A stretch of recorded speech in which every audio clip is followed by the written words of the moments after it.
సర్వవేదార్థతత్వజ్ఞం వేదార్థ ప్రతిపాదకం పురాణసార సర్వజ్ఞం కృష్ణం వందే జగద్గురుం. అందరికీ వాసుదేవ. మాస్టర్ గారి శత జయంతి దినోత్సవాల్లో భాగంగా నాకు గురుదేవులు అనుగ్రహించిన గ్రంథం సనత్ సుజాతీయం. అసలు ఏమిటండి ఈ గ్రంథం అంటే, అసలు ఈ గ్రంథ నేపథ్యం ఏమిటి అంటే, పుట్టిన ప్రతి ఒక్క వ్యక్తి దేనికోసం దిగులుగా ఉంటాడండి, భయపడతాడు. దేహం ధరించిన తర్వాత ప్రతి ఒక్క వ్యక్తి కూడా మరణ భయం అనేది ఉంటుంది. అంటే చనిపోయిన తర్వాత ఏమవుతుంది, నాకు చావు వస్తే ఇప్పుడు ఎలా, అసలు అలాంటిది ఒకటి ఉందా, అంటే మరణం అనేది నిజంగానే ఉందా, ఉంటే దాన్ని ఎలా తప్పించాలి? దీనికి మాస్టర్ గారు మన యందు అపార దయతో, ఎంత ప్రేమ అంటే వీళ్ళు తెలుసుకోలేకపోతున్నారు, చాలా సింప్లిఫైడ్ ఫామ్లో ఇవ్వాలి అని ఈ గ్రంథ రూపంలో ఇచ్చారు. నిజానికి ఈ గ్రంథం మనకి ప్రథమంగా ఇచ్చింది ఆదిశంకరులు. శంకరుల తర్వాత మళ్ళీ ఇంకా దీని గురించి ఎవరో కూడా ఇవ్వలేదు. ఎందుకంటే మాస్టర్ గారు ఒక చోట చెప్పారు, ఈవెన్ మహాభారతంలో కూడా, ఆంధ్ర మహాభారతంలో కూడా దీని గురించి ప్రస్తావన లేదు. కానీ ఇంత ముఖ్యమైన విషయాన్ని మాస్టర్ గారు మన యందు ఎంతో ప్రేమతో ఇచ్చారు. అసలు ఇదేమిటి అంటే, సంజయ రాయబారం మహాభారతంలో పూర్తయిన తర్వాత ధృతరాష్ట్రుడికి మెల్లిగా అర్థమవుతూ ఉంటుంది, ఇక యుద్ధం అనివార్యం. అంటే తన కొడుకులు చేసింది ఏమిటనేది తనకు తెలిసినప్పుడు ఏం జరుగుతుంది, దిగులు మొదలవుతుంది. అంటే ఏం జరుగుతుంది, వీళ్ళందరూ పాండవులు ధర్మాత్ములు, సాక్షాత్తు కృష్ణ పరమాత్మ, ఇవన్నీ కూడా తెలుసు. ధృతరాష్ట్రుడికి తెలియనివంటూ ఏమీ లేదు. కానీ రాత్రిళ్ళ పూట ఆ దిగులతో తన కొడుకుల మీద ప్రేమతో నిద్రపడడం మానేసేసరికి మాస్టర్ గారు చెప్తారు, ఇక్కడ విదురుల వారిని కేకేస్తాడు. కేకేసినప్పుడు ఏమిటి చైనా టైంలో కేకేసావు అంటారు విదురు వాళ్ళు. అంటే అర్ధరాత్రి పూట. నేను అర్ధరాత్రి పూట అంటే నాకు నిద్ర పట్టట్లేదు విదురా, ఏం చేయాలి, అసలు మరణం అనేది ఉంటుందా, మరణాన్ని తప్పించుకోవాలంటే ఎలా తప్పించుకోవాలి అంటే, అప్పుడు విదురుల వారు చెప్తారు, దీనికి నేను అంత సమర్థుణ్ణి కాదు, మా గురువుగారు ఉన్నారు, వారు సాక్షాత్తు బ్రహ్మమానస పుత్రులు, నేను కనుక ధ్యానించాను అనుకోండి, వారు ఖచ్చితంగా వారు అనుగ్రహిస్తారు. అంటే అప్పుడు సనత్సుజాతుల వారిని రమ్మనమని ధ్యానిస్తారు విదురుల వారు. అప్పుడు ధృతరాష్ట్రుడికి సనత్సుజాతుల వారికి మధ్య జరిగినటువంటి సంభాషణ ఇది. ధృతరాష్ట్రుడు అడుగుతాడు సనత్సుజాతుల వారిని, అయ్యా అసలు మరణం అనేది ఉందా, మరణం ఉంటే దాన్ని ఎలా తప్పించాలి అంటే, అప్పుడు సనత్సుజాతుల వారు అంటారు, మరణమా, అసలు అలాంటిది ఏమీ లేదు, ఉందని ఎవరు చెప్పారు, నువ్వు ఒకలాగా ఉంటే మరణం ఉంటుంది, ఒకలాగా ఉంటే ఉండదు అని అంటారు. అప్పుడు ధృతరాష్ట్రుడు అంటాడు, అలా కాదండి, మీరేమో మరణం అనేది లేదని చెప్తున్నారు, కానీ చాలామంది తపస్సులు చేస్తారు, బ్రహ్మ కనబడితే వరాలు అడుగుతారు, కానీ అందరూ కూడా మరణం వద్దని కోరుకుంటారు, అయితే అదన్నా కరెక్ట్ అవ్వాలి, ఇదన్నా కరెక్ట్ అవ్వాలి, ఎలా అని చెప్పేసి అంటే, అప్పుడు సనత్సుజాతుల వారు అంటారు, ఇక్కడ మాస్టర్ గారు మనకు ఒక బెస్ట్ ఎగ్జాంపుల్ ఇచ్చారు. అంటే అసలు మరణం అంటే ఏమిటి అంటే, ఏమరపాటు చెందడం, మోహపడ్డం. మృత్యు అనేటువంటిది అదేమీ వస్తువు కాదు, కానీ ఏమరపాటు చెందడం, పొరపాటు పడ్డం లేదా మోహపడ్డం అనేది ప్రతి ఒక్క వ్యక్తికి జీవితంలో జరుగుతుంటుంది. ప్రతి చోట పొరపాటు పడుతూ ఉంటాం. దీనికి ఒక ఎగ్జాంపుల్ ఇచ్చారు మాస్టర్ గారు. ఏమిటి అంటే, ఒకడుట డ్రైవింగ్ చేసుకుంటూ ఒక 100 కిలోమీటర్ల దూరం ట్రావెల్ చేశాట. ట్రావెల్ చేస్తూ ఒక హైవేలో, ఇంతసేపు నేను డ్రైవ్ చేసుకొచ్చాను కదా, కొన్ని సెకండ్లు, 1-2 సెకండ్లు కళ్ళు మూసుకుందాం అనుకున్నట్టు డ్రైవింగ్ చేసుకుంటూ. అప్పుడు ఏం జరుగుతుందండి, వెంటనే ఏమరపాటుతనం వచ్చింది. ఎప్పుడైతే ఏమరపాటుతనం మనిషిలో వచ్చిందో మృత్యు ఆటోమేటిక్గా వచ్చేసింది. అంటే అదేవి పదార్థం కాదు, వాడు దానంతట తానుగా దాన్ని క్రియేట్ చేసుకుంటాడని చెప్పారు మాస్టర్ గారు. నువ్వు క్రియేట్ చేస్తే, ఓటేస్తే మృత్యు వస్తుంది, లేకపోతే రాదు. దీనికి యోగాభ్యాసానికి అటాచ్ చేస్తూ మాస్టర్ గారు చెప్తారు. అంటే అందరికీ కూడా ఇది ప్రతి ఒక్కరికి చెప్పినటువంటి విషయం. చాలామంది, కొంతమంది ఇన్ని సంవత్సరాల పాటు నేను యోగాభ్యాసంలో ఉన్నాను, ఇంత సర్వీస్ చేశాను, అంటే నేను ఒక లెవెల్కి వచ్చాను కదా అని చెప్తే అని అనుకుంటే కనుక, మాస్టర్ గారు అన్నారు, ఒక లెవెల్కి రావడం అనేది ఎవరికి ఇక్కడ ఏమీ లేదు. ఎప్పుడైతే మనం అలా లెవెల్కి వచ్చామో అప్పుడు టక్ అని పడిపోతాం అక్కడి నుంచి.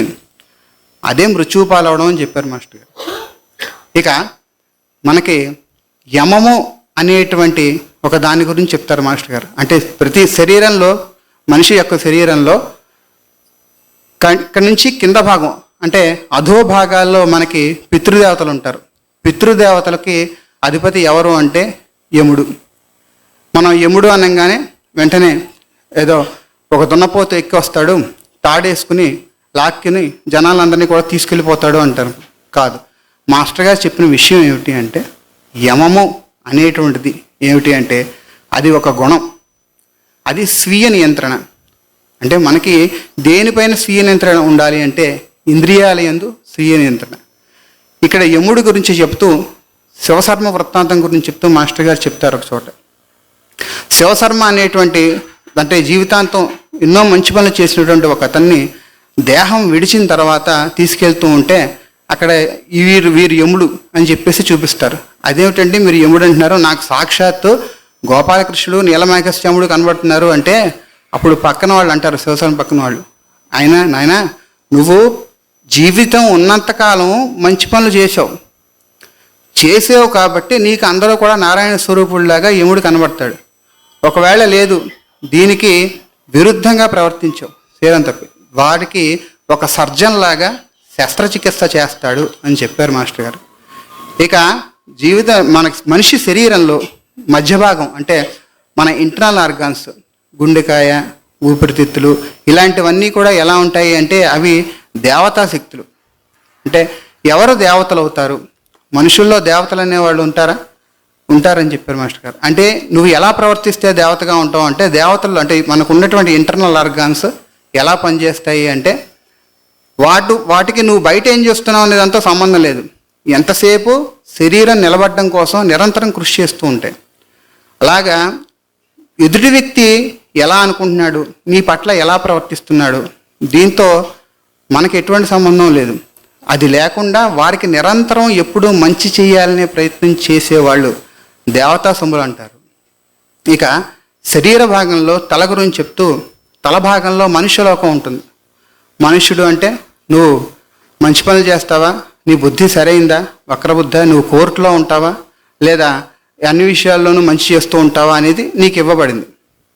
ఇక మాస్టర్ గారు ఇంకో విషయం చెప్తూ అసలు చనిపోయిన తర్వాత పరలోకాలు అనేవి ఉంటాయా అంటే వేరే లోకాలు ఉంటాయా అని అంటే మాస్టర్ గారు అంటూ అసలు పరలోకాలు అనేవి ఏవో మున్సిపాలిటీ వాళ్ళు సత్రాలు కట్టించినట్టుగాను ఇక్కడ వైకుంఠం ఇంత దూరంలో ఇది ఇంత దూరంలో కైలాసం అలాంటివే ఉండదు, అవి మున్సిపాలిటీ సత్రాలు కావు.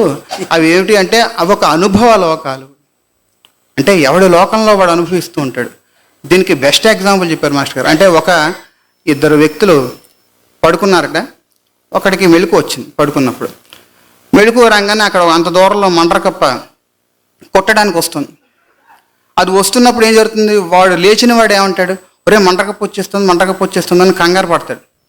అయితే ఈ మంటరకప్ప ఎవడుకుంది, నిద్ర నుంచి మెలకు వచ్చిన వాడికి ఉంది, మరి పడుకున్నవాడికి లేదు.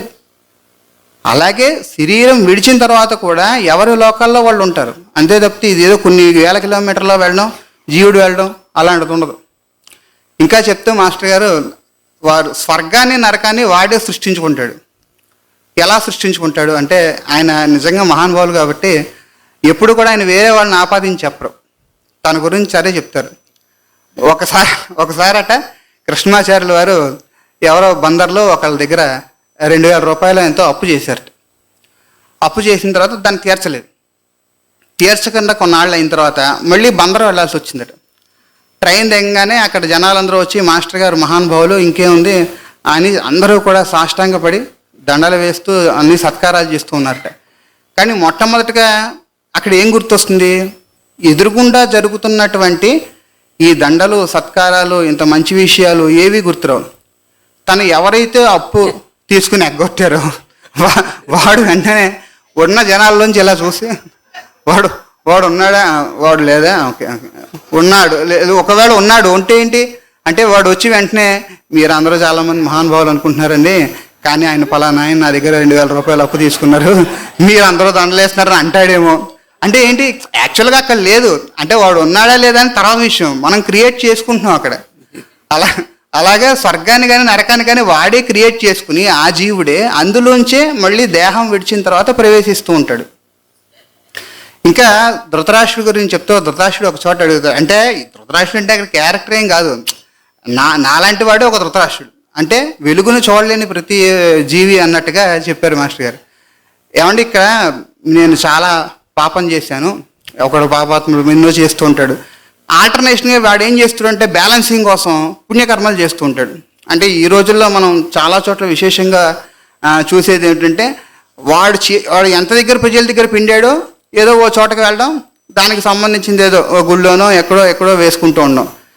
దీనివల్ల అంటే మనం చేసినటువంటి పుణ్యకర్మ వల్ల పాపకర్మ క్యాన్సిల్ అయిపోతుందా అని అడుగుతాడు ధృతరాష్ట్రుడు.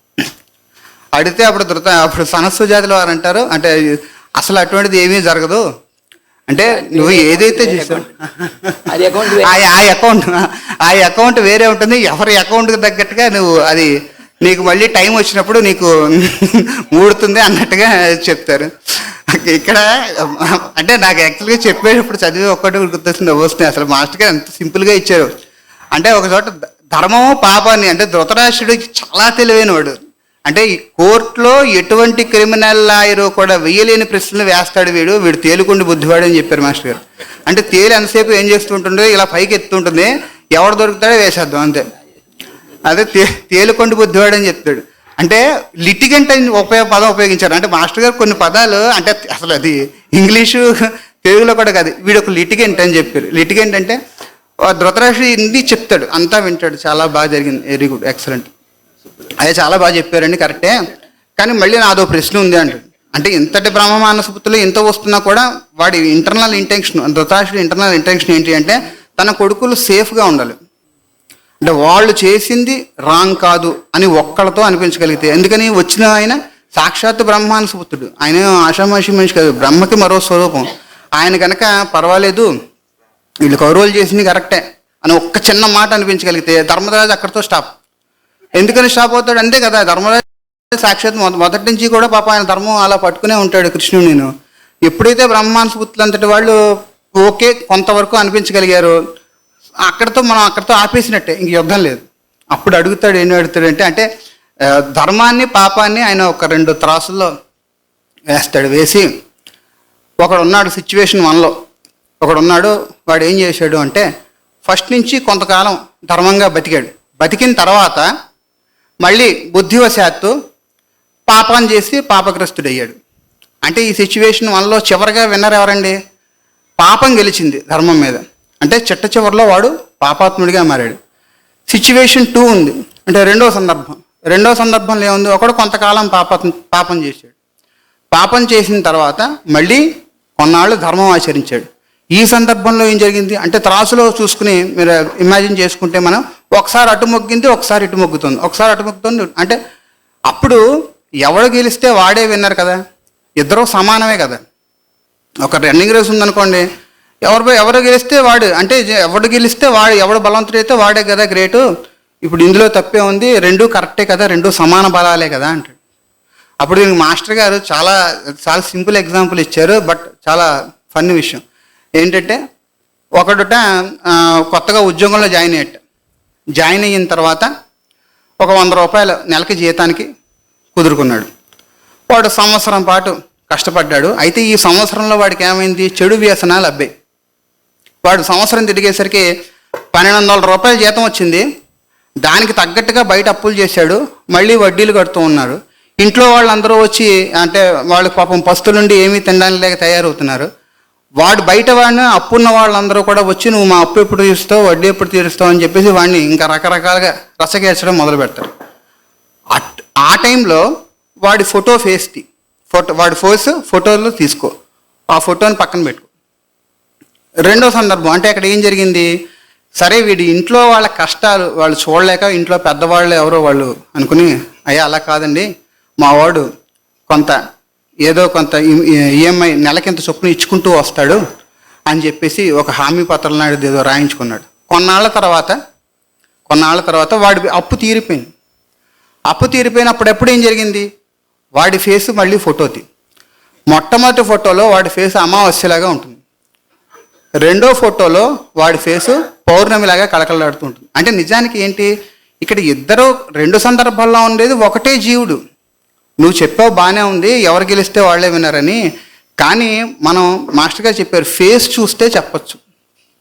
అంటే వాడు పుణ్యం చేశాడా, వాడు సరైన కర్మలు చేయట్లేదా, పుణ్యం చేసినటువంటి వాడు ఏ స్థితిలో ఉన్నా సరే, అంటే వాడు ఎంతటి దీనస్థితిలో ఉన్నా పేదరికంలో ఉన్నా వాడి ఫేస్ ఎప్పుడు కూడా నిరంతరం కళకళలాడుతూ ఆ ఆరా అనేది కనబడుతూ ఉంటుంది. పాపగ్రస్తుడికి రివర్స్లో ఉంటుంది అని చెప్పారు. ఇంకా మాస్టర్ గారు ఇంకా చెప్తాను, అంతర్యామిత్వం గురించి చెప్పారు మాస్టర్ గారు. అసలు ఏమిటి అంతర్యామిత్వం అంటే, ప్రతి ఒక్క వ్యక్తిలోనూ నువ్వు మంచి విషయం చూడగలగాలి. ఎలాగంటే మద్రాసులో ఒకసారి అడయార్ ఇన్స్టిట్యూట్లోట ఒక శిల్పి ఒక చాలా మంచి శ్రీకృష్ణ విగ్రహాన్ని ఒక సెల్లోంచి చెక్కారు. అందరూ కూడా చాలా అద్భుతంగా ఉంది, ఇంత గొప్ప కృష్ణుడి విగ్రహాన్ని చెక్కారంటే అప్పుడు అనీబిసెంటి గారు వచ్చారు. అనీబిసెంటి గారు వచ్చి, ఈ కృష్ణ విగ్రహం అంతకు ముందే ఉంది, మనకి ఏదైతే అవసరం లేదో దాన్ని తీసేసాం, అది కృష్ణ విగ్రహం కింద మారింది. అలాగా ప్రతి ఒక్క వ్యక్తిలోనూ ఉండేటువంటి చోట ఆ దోష గుణాలన్నింటినీ కూడా తీసుకుని అతనిలో అంతర్యామి భావాన్ని నువ్వు దర్శించుకుంటూ ఉండాలి. ఆ దర్శించడం అనేటువంటిది ఎప్పుడు వస్తుంది అంటే, నువ్వు నిష్కామ కర్మ చేయాలి. కర్మ చేసిన నిష్కామంగా చేయాలి, ప్రేమతో చేయాలి. Love and effect. ఎప్పుడైతే మనం ప్రేమించడం మొదలు పెడుతున్నామో ఆటోమేటిక్గా ఆ దోష గుణాలన్నీ కూడా పోతూ ఉంటాయి. ఇంకా మనకి నెక్స్ట్ ఈ అడయార్ ఇన్స్టిట్యూట్ అది కూడా అయిపోయిన తర్వాత మాస్టర్ గారు చెప్తారు, రెండు మంచి వస్తువులు ఎలా మనల్ని భ్రాంతికి గురి చేస్తాయి. రెండు మంచివే. అదేమిటంటే మరి దానివల్ల ఏమరపాటు తత్వం లేదా మృత్యు అనేది ఎలా వస్తుంది అంటే, ఒకటికిట ఇంట్లో బియ్యం నిండుకున్నాయని చెప్పి వారి భార్య వెళ్ళి, ఏమండి బజార్లోకి వెళ్ళి నాకు బియ్యమును పిల్లలకి కిరాణా సామాన్ తీసుకురండి అని.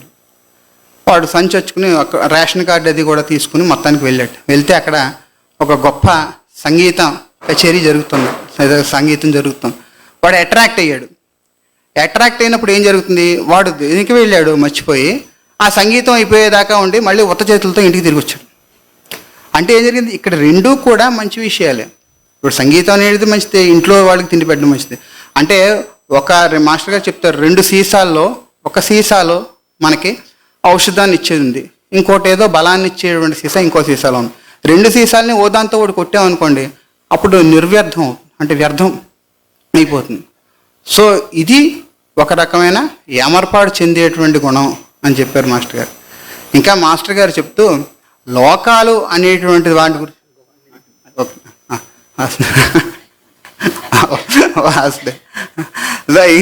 ఫైనల్గా మనకి అంతర్యామిత్వం గురించి చెప్పిన తర్వాత స్వర్గం నరకం దాని గురించి చెప్తూ, స్వర్గం నరకం అనేటువంటిది ఎక్కడా లేదు, మనం సృష్టించుకుంటామని చెప్తారు కదా మాస్టర్ గారు. అయితే జీవుడు తదనంతరం అంటే మరణించే లోపుగా తెలుసుకోవాల్సిన ప్రధాన విషయం ఏంటంటే, అసలు ఈ దేహం మనకి ఎందుకు ఇవ్వబడింది, ఈ శరీరంలో ఉన్న బలం ఎవరిచ్చారు, మన చుట్టుపక్కల ఉండేటువంటి వస్తువులు ఎవరు ఇచ్చారు, అసలు దేనికోసం ఇవ్వబడ్డాయి, దీని ప్రధాన కారణం ఏమిటి, దీని యొక్క ప్రధాన కారణాన్ని గుర్తించి దానికి అనుగుణంగా ప్రవర్తించినటువంటి వాళ్ళకి మృత్యు అనేది ఉండదు. వాడు అమృతత్వం పొందుతూ ఉంటాడు. అంటే ఇది ఎలాంటిది అంటే, ఒక చోటు ఉందనుకోండి, ఆ చోటులో ఒక బిల్డింగ్ కట్టారు, బిల్డింగ్లు వెళ్ళిపోతూ ఉంటాయి. అంటే బిల్డింగ్ పాత పడుతుంది, మళ్ళీ బిల్డింగ్ వస్తుంటుంది, మళ్ళీ బిల్డింగ్ పాత పడుతుంది, మళ్ళీ కొత్త బిల్డింగ్ ఎవడో వచ్చి కడుతుంది. కానీ చోటు అలాగే ఉంటుంది. అలాగే కాలక్రమంలో సాధనా క్రమంలో ప్రతి వ్యక్తి ఏం తెలుసుకోవాలి అంటే, నేననేవాడిని ఎప్పుడూ ఉంటాను, కానీ దేహం అనేది వస్తూ ఉంటుంది వెళ్ళిపోతూ ఉంటుంది అని చెప్పారు. ఇంకా ఈ మరణం గురించి చెప్తూ, మరణం అనేటువంటిది ఒక వెకేషన్ పీరియడ్ లాంటిది. అంటే ఒక సమ్మర్ హాలిడేస్లో కాలేజీలో ఎలా అయితే సమ్మర్ హాలిడేస్ ఇస్తారో అలాగా సమ్మర్ హాలిడేస్లో ఏం వస్తుంది అంటే, మాస్టర్ గారు అన్నారు సమ్మర్ హాలిడేస్లో ఏమీ రాదు, సమ్మర్ క్రాఫ్ వస్తుంది అన్నారు. అంటే నున్నగా మొత్తం వాసుదేవ. అవకాశం ఇచ్చినందుకు మాస్టర్ గారు ధన్యవాదాలు. ప్రతి ఒక్క అంతర్యామికి వాసుదేవ.